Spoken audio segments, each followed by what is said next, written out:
Assalamualaikum dan salam sejahtera. Anda bersama saya Nur Asmida Arifin dalam berita 3 dimensi Institut Pembangunan dan Kecemerlangan Kepimpinan AILID. AILID menerusi kluster kepimpinan kekal proaktif dengan melaksanakan bengkel garis panduan pelaksanaan program Malaysia Future Leader School MFLS. Bengkel yang dilaksanakan di Hotel Tenera Bangi, Selangor ini telah disertai oleh pengarah bahagian dan kluster, pegawai kanan AILID, ketua kem dan pegawai-pegawai dari Ibu Pejabat dan kem wawasan negara. Menurut Yang Berbahagia Dr. Haji Hanafi Haji Harun, pengarah kluster kepimpinan AILID, bengkel ini bertujuan untuk membincangkan penambahbaikan garis panduan dalam pelaksanaan program MFLS sekaligus memperincikan bagi melatih dan melahirkan pelapis kepimpinan muda di negara ini.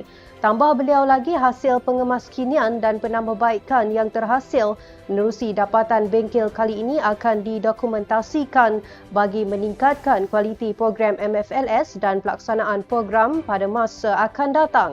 Bengkel ini turut dihadiri oleh Yang Berusaha Tuan Haji Muhammad Haswandi bin Haji Ahmad, Ketua Pengarah AILID, Yang Berbahagia Datuk Haji Roslan Haji Yusof, Timbalan Ketua Pengarah Pembangunan dan Yang Berusaha Encik Muhammad Nizam Ismail, Timbalan Ketua Pengarah Kecemerlangan AILID. Semoga perbincangan sebegini dapat menambah baik lagi pelaksanaan program MFLS dan melahirkan bakal pemimpin yang berkualiti pada masa hadapan. Jabatan Perangkaan Malaysia turut serta bersama-sama menjayakan Simposium Inspirasi Kerjaya Anak Muda YCS 22 di Hotel Berjaya Times Square, Kuala Lumpur, anjuran AILID. Pemetangan kajian lanskap penawaran pekerjaan di Malaysia yang telah disampaikan oleh Encik Baharudin Mahmat, Timbalan Pengarah Institut Makluman dan Analisis Pasaran Buruh Ilmiah Jabatan Perangkaan Malaysia. Menurut Encik Baharudin, trend penawaran pekerjaan yang dilaksanakan telah memfokuskan kepada pasaran buruh, job market insight dan juga job profile. Tegas beliau, ketika Perintah Kawalan Pergerakan Fasa 1 hingga 4 dan Perintah Kawalan Pergerakan Bersyarat PKPB dilaksanakan, penawaran kerja di Malaysia menunjukkan berlakunya penurunan. Namun ia menunjukkan peningkatan dan mendapat sambutan ketika Perintah Kawalan Pergerakan Pemulihan PKPP dilaksanakan.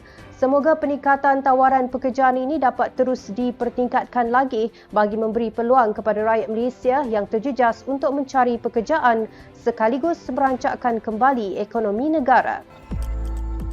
AILID menerusi Kem Wawasan Negara Bukit Sagu Pahang telah melaksanakan program AILID Tuyus bertempat di Cosmo Point Kuantan Pahang bagi tujuan mendekati para belia secara santai.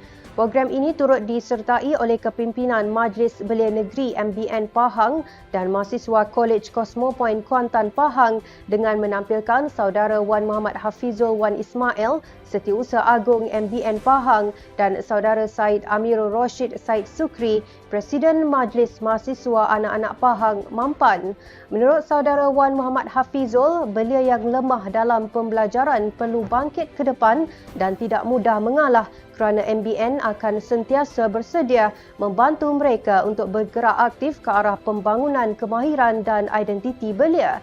Tambah Saudara Said Amirul Rashid pula, belia di usia muda perlu mempunyai visi dan misi yang jelas agar kehidupan di masa hadapan lebih terjamin di samping sentiasa mengamalkan gaya hidup sihat. Tegas Encik Kamali Fauzi Abdul Rashid, Ketua Kem Wawasan Negara Bukit Sagu Pahang, program sebegini berupaya memberikan nilai tambah untuk menyerlahkan potensi diri sebagai seorang belia yang berjaya dan menyedari akan hak dan tanggungjawab mereka sebagai seorang warga negara. Saudara, kawan bukan satu tapi beribu. Bukan sementara tapi selamanya. Bukan untuk dimusuhi tapi disayangi. Bukan untuk dilupai tapi diingati. Bukan hanya di sini tapi di mana-mana. Bukan setakat ini tapi hingga ke akhir usia. Terus ikuti kami di semua platform media sosial Aileen. Jangan lupa temui kami pada jam 3 petang dengan 3 berita penting 3 kali seminggu pada hari Isnin, Rabu dan Jumaat hanya di Berita 3 Dimensi. Saya Asmida Arifin. Assalamualaikum dan salam keluarga Malaysia.